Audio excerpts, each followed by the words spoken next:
إن هذا القرآن يهدي للتي هي أقوم. إن الحمد لله نحمده ونستعينه ونستغفره ونعوذ بالله من شرور أنفسنا ومن سيئات أعمالنا من يهده الله فلا مضل له ومن يضلل فلا هادي له وأشهد أن لا إله إلا الله وحده لا شريك له وأشهد أن محمدا عبده ورسوله صلى الله عليه وسلم. أما بعد، اللهم انفعنا بما علمتنا وعلمنا ما ينفعنا وزدنا علما. رب اشرح لي صدري ويسر لي أمري واحلل عقدة من لساني يفقهوا قولي. سبحانك لا علم لنا إلا ما علمتنا إنك أنت العليم الحكيم. أما بعد، أعوذ بالله من الشيطان الرجيم.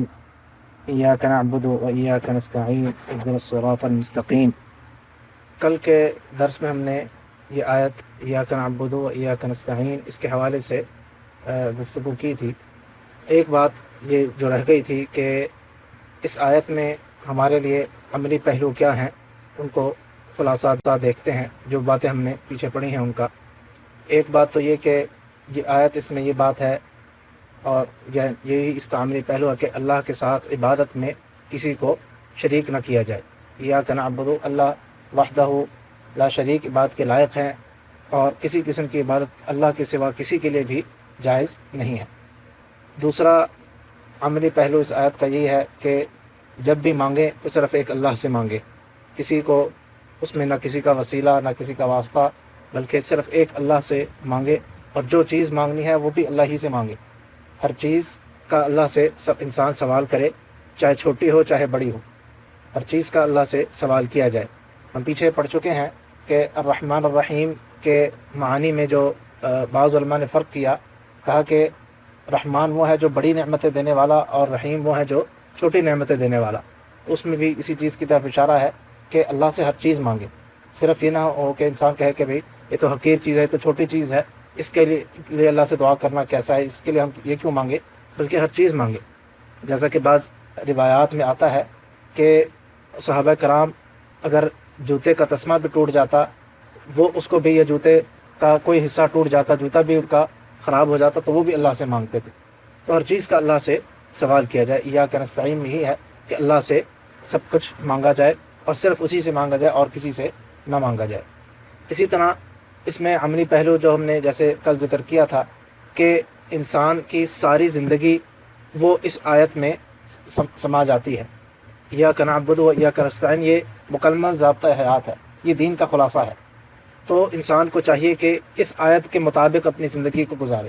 کس طرح کہ ہر عمل انسان کا وہ عبادت بن سکتا ہے اگر اس کی نیت صحیح ہو. تفصیل ہم اس کی ذکر کر چکے ہیں. تو اس کا عملی پہلو یہ ہے کہ ہر عمل میں جو بھی انسان کرتا ہے 24 گھنٹے میں جو کر رہا ہے اس کو اس میں دیکھے کہ اس کو میں عبادت کیسے بنا سکتا ہوں، اس عمل کو کس طرح سے میں نے عبادت بنانا ہے. یہی اس آیت کا عملی پہلو، یہی اس آیت پر عمل کرنا ہے. إياك نعبد وإياك نستعين. اور ایک اور بات اس میں عملی پہلو اس آیت کے اوپر عمل کرنے کا یہ ہے کہ انسان اپنی نفی کرے اور اللہ کے سامنے عاجزی اور انکساری کو اختیار کرے. إياك نستعين میں یہی ہے کہ اللہ میں کچھ نہیں ہوں، میرے اندر کوئی حیثیت نہیں، میری کوئی صلاحیت نہیں، اللہ سب کچھ آپ ہی ہیں، آپ ہی سب کچھ عطا کرنے والے ہیں، آپ ہی ہر قسم کی توفیق دینے والے ہیں، آپ ہی ہر قسم کی رحمت نازل کرنے والے ہیں. میرے ہاتھ میں کچھ نہیں ہے، میرے اختیار میں کچھ نہیں، سارے اختیارات آپ کے پاس ہیں. تو یہ عقیدہ رکھنا اور اس عقیدے کے مطابق پھر اپنی زندگی کو بسر کرنا، اپنی زندگیوں میں اس چیز کو لے کر آنا، یہی اس آیت کا عملی پہلو ہے. اسی طرح اس آیت کا عملی پہلو یہ بھی ہے کہ اللہ سے جب مانگا جائے تو جس طرح سے ہم نے اس میں ذکر کیا تھا کہ اللہ سے مانگنے کا سلیقہ اس میں ہے کہ اللہ کو پکارنے سے پہلے کچھ انسان پہلے سامنے پیش کرے. إياك نعبد کہ اللہ ہم آپ کی بات کرتے ہیں اسی لیے تو آپ سے مانگتے ہیں. یعنی دوسرے لفظوں میں کہ جب اللہ کے سامنے حاضر ہو، اللہ کے سامنے ہاتھ پھیلائے تو اس کے پاس کچھ ہو دینے کے لیے، کچھ اللہ کے سامنے رکھنے کے لیے. إياك نعبد اللہ کے سامنے رکھے کہ اللہ میں نے آپ کی عبادت گزار بندہ ہوں، میں نے آپ کی عبادت کی، اس لیے آپ میری مدد بھی کیجیے، آپ میری دعاؤں کو بھی قبول کیجیے اور آپ میرے مسائل کو بھی حل کیجیے. تو یہ بھی اس کا عملی پہلو ہے کہ انسان جب بھی اللہ سے مانگے اس سے پہلے کچھ نہ کچھ عمل اللہ کے سامنے لے کر جائے، اپنی زندگی میں اس چیز کو لے کر آئے. اسی طرح اس آیت کے اوپر عمل کرنے کا پہلو یہ بھی ہے کہ تعلق صرف اللہ سے جوڑے، اللہ کے سوا اور کسی سے تعلق نہ جوڑے. جیسے تفصیل ہم ذکر کر چکے ہیں پہلے، انسان کا جب بھی جہاں پہ بھی تعلق ہو اللہ ہی سے تعلق ہو. ہر معاملے میں دیکھے کہ اللہ سے میں کس طرح سے قربت حاصل کر سکتا ہوں اور اللہ سے میرا تعلق کیسے جڑ سکتا ہے.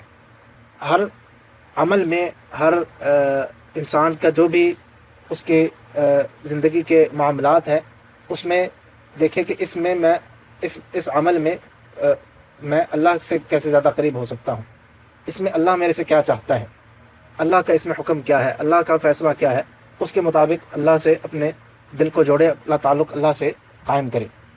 اسی طرح اس آیت میں عملی پہلو یہ بھی ہے کہ انسان وہ صرف اپنی فکر نہ کرے بلکہ تمام مسلمانوں کی فکر بھی اس کے سامنے ہونی چاہیے. جیسے کہ ہم نے ذکر کیا تھا کہ اس میں جمع کا صیغہ آیا ہے، ایاک نعبد و ایاک نستعین، ہم آپ کی بات کرتے ہیں، ہم آپ سے مانگتے ہیں. تو صرف انسان اپنے بارے میں مت سوچے بلکہ تمام مسلمانوں کو بھی اپنی دعاؤں میں بھی شامل کرے اور اس کی فکر میں بھی تمام مسلمان شامل ہوں. اور اس کی کوشش یہی ہونی چاہیے کہ ہر بندہ جو ہے وہ اس آیت کے اوپر عمل کرنے والا بنے، ہر بندہ اللہ کا معبود بنے، ہر بندہ اللہ کا عبادت گزار بنے اور اللہ ہی کو اپنا معبود مانے، اللہ کو اور اللہ ہی سے مانگے. تو ہر انسان صرف اپنی فکر نہ کرے بلکہ باقی لوگوں کو بھی فکر کرے، ان کے اوپر بھی کام کرے. یہ چند باتیں تھیں اور باقی باتیں بہت ساری جو ہے وہ گزر چکی ہیں. اس کے بعد اللہ تعالیٰ فرماتے ہیں اہدنا الصراط المستقیم. اہدنا یہ فعل امر ہے، اہدنا اہدی فعل امر ہے، فعل اور فاعل ہے، فعل ہے اور فاعل اس میں پوشیدہ ہے. اسی کے اندر اہدی آپ ہمیں ہدایت دے، تو فاعل اس میں خود بخود انڈرسٹوڈ ہے، پوشیدہ ہے، معروف ہے. اور اہدنا آگے جو یہ جو نون الف ہے وہ اگر قرآن کو آپ کھول لیں تو ذرا دیکھنے میں آسانی ہوگی. اہدنا نون الف یہ جو ہے یہ ضمیر ہے، اور یہ ضمیر کیا ہے، یہ مفعول ہے، اس کا یہ اس فعل کا مفعول ہے. فعل، فاعل اور مفعول یہ تینوں اہدنا میں آ جاتے ہیں. اہدنا آپ ہمیں ہدایت عطا فرما. اور یہ جیسے ہم نے کہا کہ یہ فعل امر ہے.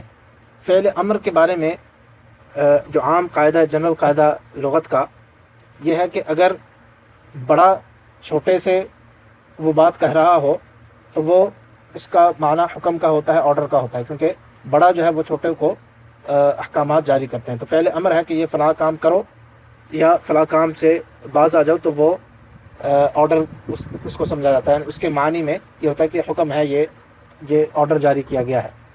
اور جب چھوٹا بڑے کے لیے یہ صیغہ استعمال کرے تو وہ دعا کے معنی میں آتا ہے، کیونکہ چھوٹا جو ہے وہ کبھی بھی بڑے کو آرڈر نہیں دیتا. یہ جنرل قاعدہ ہے.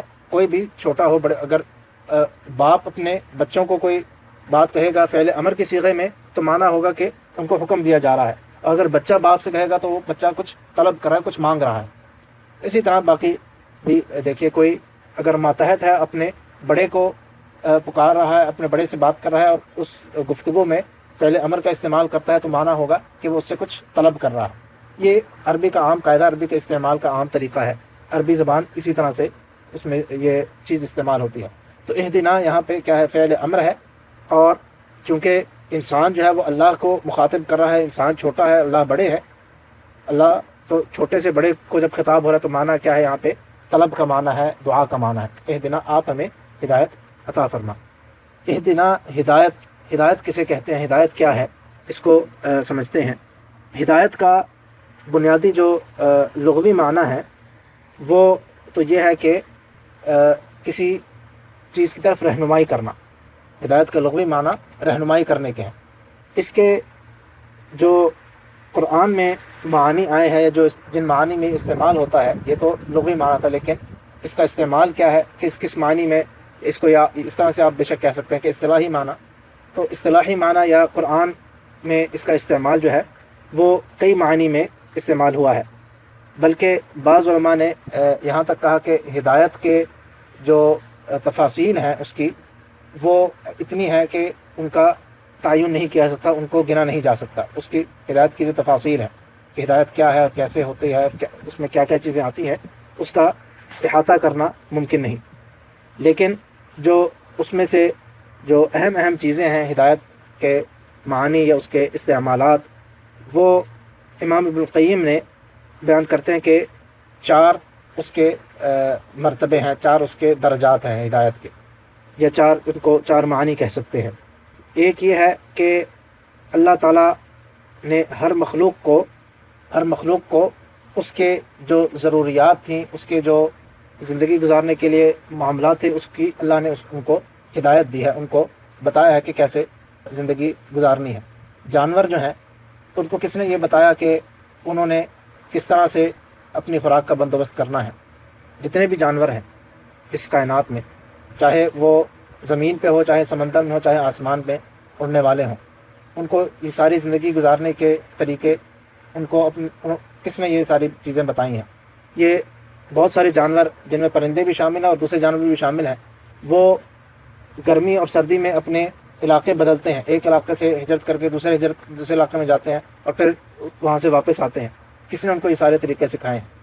یہ پرندوں کو اڑنا کس نے سکھایا ہے؟ اسی طرح باقی جو سارے معاملات ہیں۔ تو یہ ہدایت کا پہلا مرتبہ ہے، ایک معنی اس کو کہہ لیجئے یہ ہے کہ اللہ تعالیٰ نے ہر مخلوق کو یہ بتایا ہے کہ اس نے اپنی زندگی کیسے بسر کرنی ہے۔ یہ اس کو خود بخود یہ اس کو علم ہو جاتا ہے، یہ اللہ تعالیٰ نے اس کے اندر یہ چیز ڈال دی ہے۔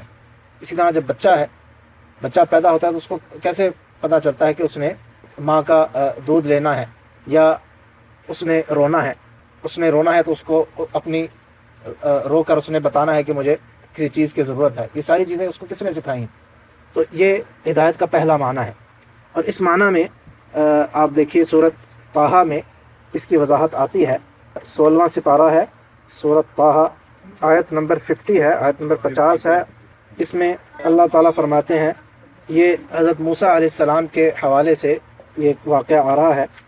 تو فرعون نے جب پوچھا حضرت موسیٰ علیہ السلام میں فمن ربکما، حضرت موسیٰ اور حضرت ہارون علیہ السلام دونوں فرعون کے پاس گئے اس کو دین کی دعوت دینے کے لیے، اللہ کی طرف بلانے کے لیے۔ تو اس نے سوال کیا فمن ربکما، تم دونوں کا رب کون ہے، وہ کیا ہے؟ تو انہوں نے فرمایا، جواب کیا دیا، قال ربنا الذی اعطى كل شيء خلقه ثم هدى، ہمارا رب وہ ہے کہ جس نے ہر چیز کی خلقت اس کو عطا کی، یعنی ہر چیز کو پیدا کیا، ثم هدى، پھر ہر چیز کو ہدایت بھی دی۔ تو یہاں پر ہدایت سے مراد کیا ہے؟ ہر چیز کو ہدایت دی، اس میں تمام مخلوقات آ جاتی ہیں۔ تو مراد کیا ہے کہ ان کی زندگی میں انہوں نے کیسے گزارنا ہے، ان کے جو معاملات ہیں ان سب کو اللہ تعالیٰ نے تمام مخلوقات کو بتایا ہے۔ اسی طرح یہی بات سورۃ الاعلیٰ میں بھی آتی ہے، آخری سپارے میں، سبح اسم ربک الاعلیٰ جو ہے، اس میں آیت نمبر 3 ہے۔ لیکن اس کو شروع سے ہم دیکھتے ہیں کہ اللہ تعالیٰ کیا فرماتے ہیں کہ پاک ہے اس رب کا نام جو بہت اعلیٰ ہے، بلند و بالا ہے، الذی خلق فسوی، جس نے ہر چیز کو پیدا کیا اور اس کو پھر ٹھیک بنایا، والذی قدر فہدی، اور پھر اس نے ہر چیز کو ایک خاص اندازے کے مطابق ایک خاص طریقے پہ بنایا اور پھر ہدایت دی، ہر چیز کو ہدایت دی۔ یہاں پہ مراد ہر چیز کو ہدایت سے کیا ہے؟ وہی ہے کہ اس کو اس کے زندگی بسر کرنے کا طریقہ بتایا ہے، جو بھی اس کی حاجات تھیں اس کو اللہ تعالیٰ نے بتایا۔ تو یہ پہلا معنی ہے ہدایت کا۔ اس کے بعد دوسرا معنی ہدایت کا یہ ہے کہ جس کو ہدایت الدلالہ والارشاد کہا گیا ہے، کہ کسی کو راستہ بتا دینا، یہ بتا دینا کہ یہ درست ہے اور یہ غلط ہے، یہ ہدایت کا دوسرا معنی ہے۔ اس معنی میں بھی اللہ تعالیٰ نے ہدایت دی ہے، بتا دیا کہ یہ ٹھیک ہے اور یہ غلط ہے، یہ حق ہے، یہ باطل ہے، یہ خیر ہے، یہ شر ہے۔ یہ دوسرا معنی اس کو کہتے ہیں ہدایت الدلالہ، کہ بتا دیا صرف یہ راستہ ہے، آگے اس کی مرضی ہے کہ وہ اس راستے کو اپناتا ہے یا نہیں اپناتا۔